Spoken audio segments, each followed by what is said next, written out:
You have to excuse the rustling in the background. That's the tarp I put up to cover the window or cover the door. This bears a little bit of note. Two things. One is I actually got the hub out of this one, but I beat the shit out of it to get it out. After heating the spindle,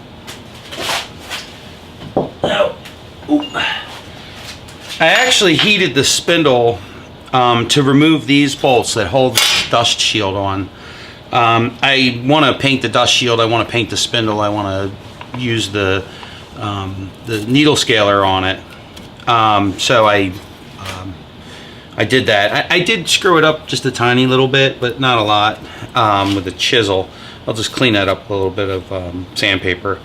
But what I wanted to show is, and if you don't have one of these, this is an impact driver. This is totally an essential tool, especially for bits, like screwdriver bits, and you have something that's jammed in there. These actually didn't have blind holes. They're actually through holes, so I ended up saturating them with PB Blaster and hitting them with a torch. Actually, this one here, I rounded the shit out of the head. I have these, so it's not a big deal, but I screwed it up. But this is another one of those weird pieces of specialized hardware that you're only going to see on an automobile. It's the washer head's already encapsulated, and it's a weird thread pitch bolt. I have them because I've done this before on other cars, and these aren't that hard to come by. But this impact driver is a really unique tool in that hopefully it'll work this time. Let me get the right hammer. I was using a claw hammer to do it earlier, and I don't like doing that.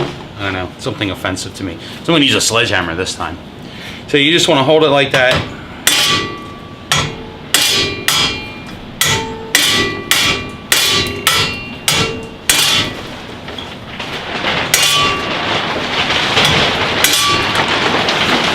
Man, this one's making me look like an idiot.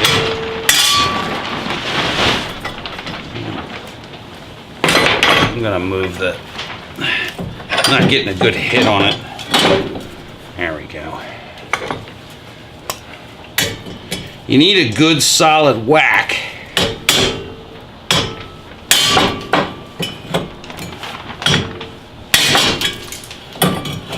It's a great way to break a socket too, I should add. You should be using an impact socket, but I'm not. I'm using a chrome snap-on socket. Yeah, you know what? Guaranteed for life.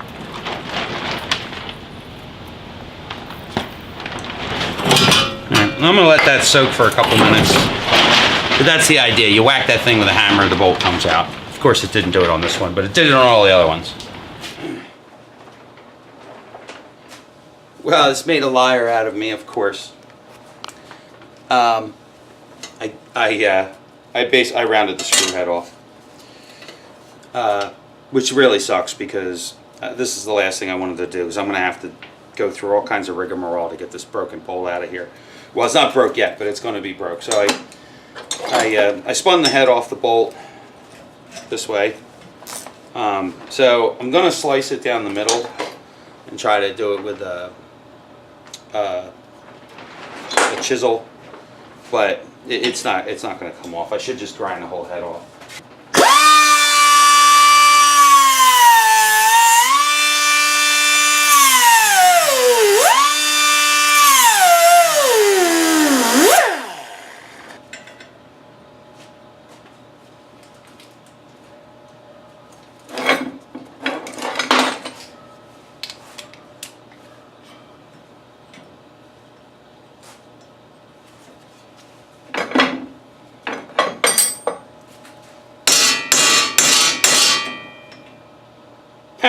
It broke the bit.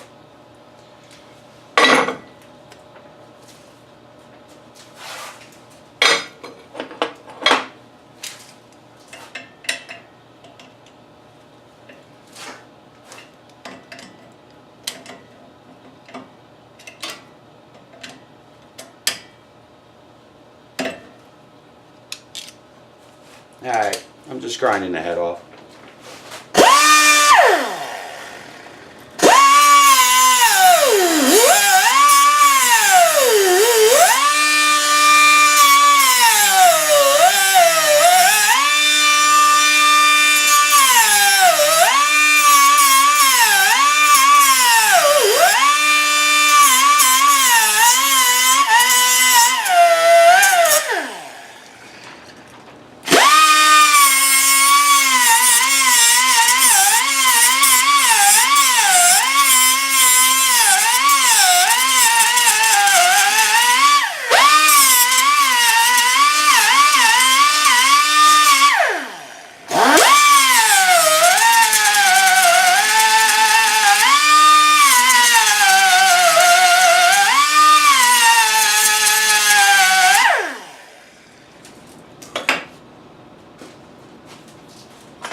I'm gonna see if I can get it in the drill press.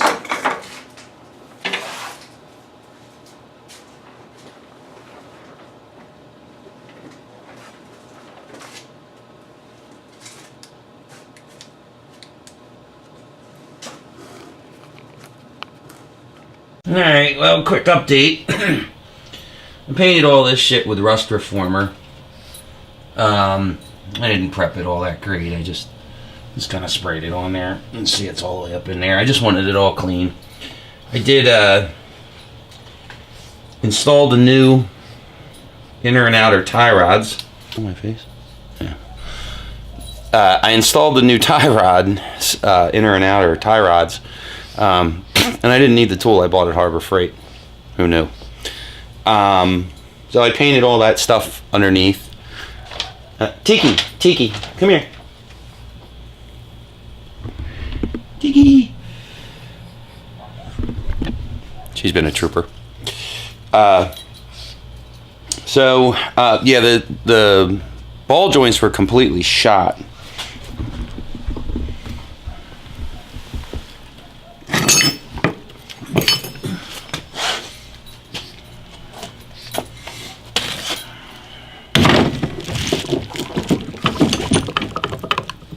Yeah, one good bump and that was coming out. So, I fired up the trusty old sandblaster, and I've got the spindle, which I had to press the bearing out of at the shop, and those are the brackets for the sway bar, and that's the backing plate for the brakes. I had a lot of trouble getting the torsion bar, which is over there, out of the lower control arm. So my plan was to rebuild the lower control arms and save them in case I wrecked it or whatever. And yeah, I had to cut it out with a torch. That's the sway bar. I'm painting that too. I don't expect the paint to hold up forever, but it's better than nothing.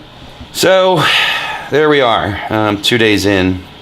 But I'm also not in a super big rush. I would like to get it done within the next week. I'm waiting for my my wheel bearings, and I'll just run to Napa and get the brakes. That's about it. I haven't been recording a whole lot of it just because once I get in the groove of doing the work, I just don't feel like setting the camera up to show it. I mean, it wasn't a whole lot to see to begin with. So, there you go. So, this is the spindle. This is the shield. I took that off. I actually burned a little hole in it with the torch, but it's not going to matter.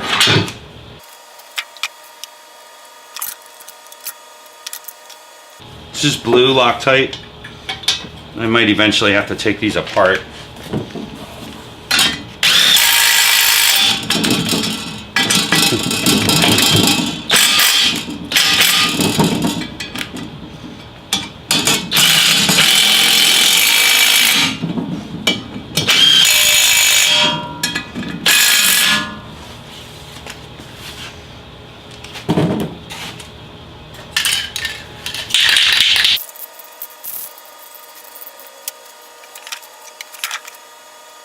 This is high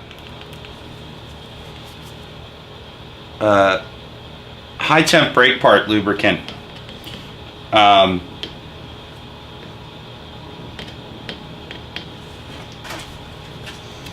should use Never-Seez, but I hate Never-Seez. This stuff's probably not any better.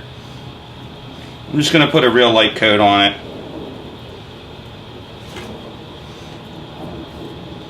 For a couple reasons. One is to kind of halfway prevent corrosion. I had to press this bearing out at the shop. It's not going to hurt anything.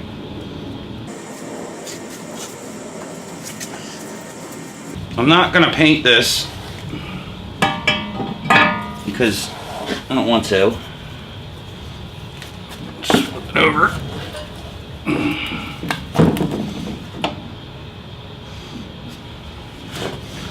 Now this one, I'm putting red Loctite on.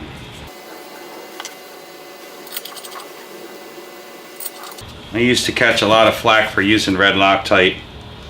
You know what? I don't want my shit to come apart. If I have to take it apart again, I'll use a bigger wrench.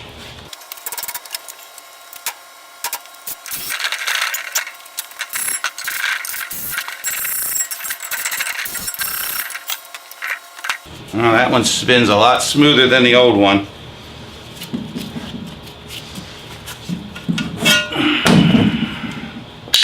Off camera, I torqued these down. I bought this cheap torque wrench adapter from Harbor Freight. If it's good within 10 pounds, it should be fine. I've never used a torque wrench in my life, except putting an engine together. Probably should, but yeah, I'm just going to throw a little bit of paint on these. I don't care if it gets on the bearing. It's a sealed bearing, so it's not a big deal. I just want to paint the heads of the bolts in case I have to take them out again. Just a little bit of protection, I guess. I don't know. Maybe I'm losing my mind over that for no good reason. So that's together. Now the next step is to, let's put the torsion bar in and we'll go from there.